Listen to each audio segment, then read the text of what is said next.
gonna talk really quick about the way I prep the hair.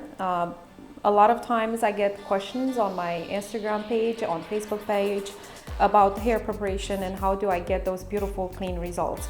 And today I'm sharing my secret with you guys and how I achieve those beautiful clean looks, free of frizz and long-lasting results. And the secret for that is this. I am using the crimper every time I prep the hair, regardless of what kind of style I'm doing. I'm using the crimper to give the hair more lift from the scalp, 3 times more volume, and in the same time it gets rid of the frizz and everything that you see there. So the secret actually behind my clean looks on my page, it's this tool. And I will go over hair preparation with you guys, and this is a perfect example for you to see how the hair looks before and how the hair is going to look after it was crimped, and the cleanliness that we are going to achieve by using this tool and all the other beautiful things that it can do. So every time I crimp hair, in order to achieve light texture that is not going to show, most of the clients do not like to see the crimper, the texture of the crimper in the hair. So in order to achieve a crimp that it's lighter and it doesn't show, you cannot keep the hot tool on the hair. So anytime you're keeping the hot tool on the hair, we're talking about the crimper, you're gonna get a very, very heavy texture that is going to show from across the street. So in order to not do that and achieve that fine texture, very light that it doesn't show, I'm actually taking very thin sections to be able to penetrate them with the heat right away and not have to keep the hot tool on the hair to get that heavy texture. And I will show you what I'm talking about. So I want my sections to be see-through. And again, the reason for that, it's because I want to be able to penetrate them as quick as possible without getting a very heavy texture on it. Every time I crimp, I try to go with the stroke harder on the roots, meaning when I'm putting more pressure at the roots because that's where I need the more lift, right? So harder stroke at the roots, and then I'm going light and I'm doing the tap tap. So when I spoke about not having a heavy texture and not having my sections too thick, the reason for that, since I'm only doing the tap tap tap tap tap, if the section is too thick, I'm not going to be able to penetrate it with the heat in such a short period of time and so quick. So that's why my sections are see-through. If you notice, I stopped probably 2 inches away from the roots. Every time I'm crimping strong stroke at the roots, lighter on the length, and then I stop 2 inches away from the ends. And the reason for that, every time you crimp the roots, the ends with the crimping, they look like they are burnt or fried, and that's not pretty. So we are going to match the texture on the ends with a flat iron or a curling iron, not with this. So we're going from the roots all the way to 2 inches away from the ends. So as you see, one more time, my sections are pretty see-through, and the reason for that, I want to be able to penetrate them with the heat right away. So your sections should not be thicker than this. They should be see-through to be able to do the tap, tap, tap and achieve that texture. So heavy stroke at the roots, and then we're going light. And we're stopping 2 inches away from the roots.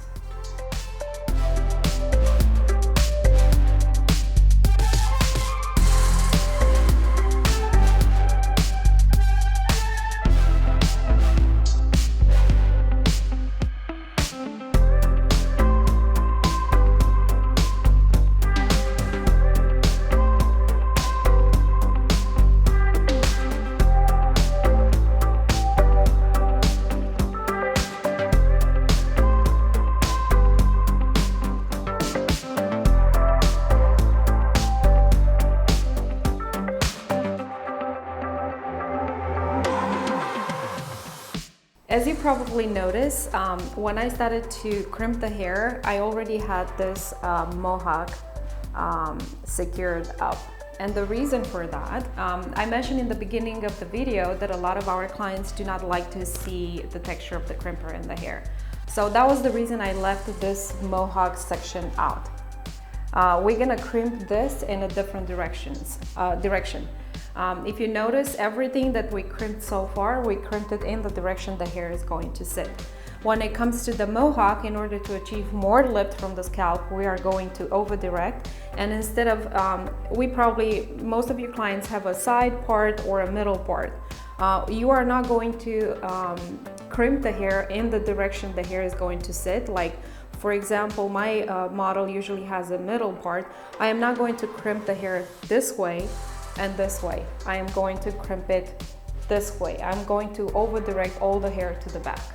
Okay, so not in the direction that the hair is going to sit, but backwards. And the reason for that, when we do this, the texture of the crimper is not so obvious. So that's the reason we're doing just this section in a different direction and not the direction the hair is going to sit.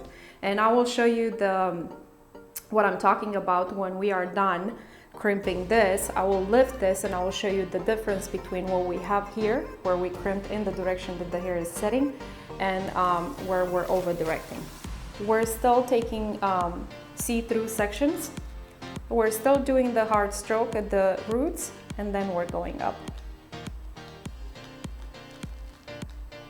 And you guys probably can see already how we got that extra lift on the scalp because we over directed.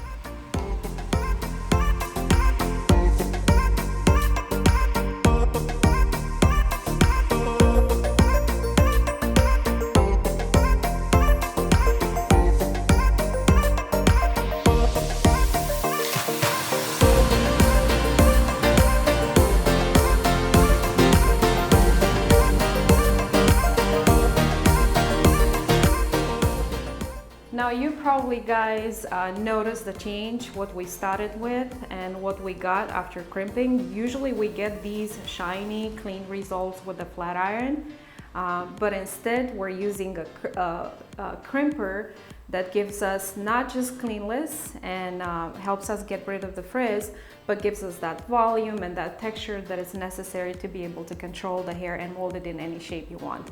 And of course, when you're working with a client that has fine hair, it gives you more volume. When you're working with a client that has very coarse texture, it helps you because coarse texture, we're talking about Asians, usually Latinos have very coarse hair that it's very hard to control. So that texture will actually help you control any kind of texture, fine or coarse. But let's talk a little bit about what we did here. You saw what we started with. You see the cleanless, the volume, the shine, and I want to show you guys why I chose to do the mohawk, to crimp the mohawk in a different position. And let's go back to the side where we actually crimp the hair in the position the hair is sitting for you to see the texture. Can you guys see how strong the texture is on the side where we crimped in the position where the hair is sitting versus the top where we over directed everything to the back and we literally can't see anything. It's very light. And when I'm parting the hair, remember we said that most of the times we have models, we have a side part or a middle part. So that's why I chose not to crimp in this position, where we crimped in the position the hair is sitting versus where we over directed. As you notice, the texture is almost invisible. And even if we part the hair, we still get a very light texture compared to what we have underneath. And look at the volume of the hair, how much hair we have in a ponytail. It doubled compared to what we started. So that's what we are using the crimper for.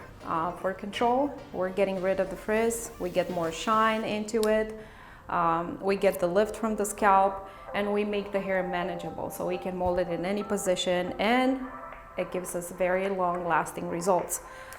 Usually when we curl the hair, so when we are trying to achieve texture through a curling iron or a flat iron, usually those curls go away in contact with heat, sweat, humidity, and you name it. This kind of texture is so powerful that it actually doesn't go away until they wash their hair. So now you know the secret, you know how the hair is prepped, you know how I achieve those beautiful styles, and how I make her hair look so beautiful and shiny and perfect. So this is the secret, guys. So this is my secret, guys. I'm super excited about it. I worked almost for a year on it. Decided in a way that it's going to make your life really easy. I went for a very wide blades, so I can cover a big area of hair in a very short period of time. Usually it doesn't take me more than 10 to 15 minutes, especially if I'm taking very thin sections. As you saw, my model has very long hair, but still it did not take me more than 15 minutes. So what am I trying to say with this, guys? Most of the times when we prep the hair, we have the tendency to prep the hair before we start any kind of style with a curling iron to curl. Most of the times curling, it takes us at least 30 to 35 minutes, sometimes even 45 minutes, depending of how long the hair. And halfway through, we're losing the curls or something happens. This only takes you 15 minutes and it doesn't go away until they actually wash their hair. So again, this is my secret, guys. Lala's updos crimper. I use it before any updo and anytime I want to get control over the hair.